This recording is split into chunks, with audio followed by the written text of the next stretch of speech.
It is Wednesday, January 20th, 2021, and here we are for the daily lectionary readings.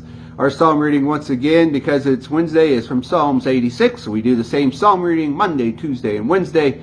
Our Old Testament reading today comes from the book of Genesis, chapter 16, verses 1 through 14.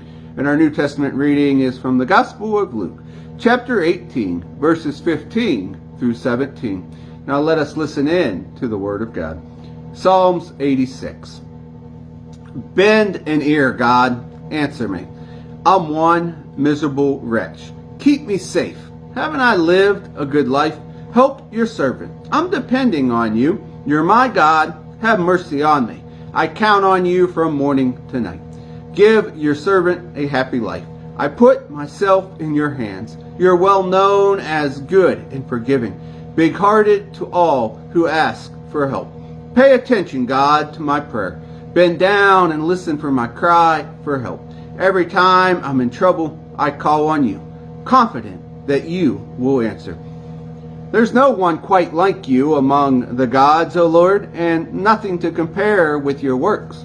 All the nations you made are on their way, ready to give honor to you, O Lord, ready to put your beauty on display, parading your greatness and the great things that you do. God, you're the one. There's no one but you. Train me, God, to walk straight. Then I'll follow your true path. Put me together, one heart and mind, then undivided. I'll worship in joyful fear. From the bottom of my heart, I thank you, dear Lord. I'll never keep secret what you are up to. You've always been great towards me. What love.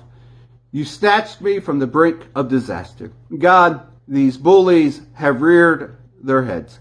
A gang of thugs is after me, and they don't care a thing about you. But you, oh God, are both tender and kind, not easily angered, immense in love, and you never quit. So look me in the eye and show kindness.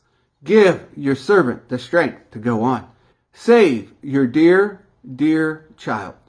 Make a show of how much you love me, so that the bullies who hate me will stand there, slack-jawed, as you, God, gently and powerfully put me back on my feet. Our Old Testament reading today comes from the book of Genesis, chapter 16, verses 1 through 14. Sarai, Abram's wife, hadn't yet produced a child. She had an Egyptian maid named Hagar. Sarai said to Abram, God has not seen fit to let me have a child. Sleep with my maid. Maybe I can get a family from her.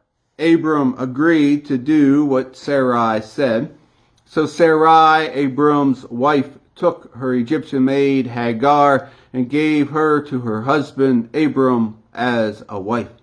Abram had been living 10 years in Canaan when this took place. He slept with Hagar and she got pregnant.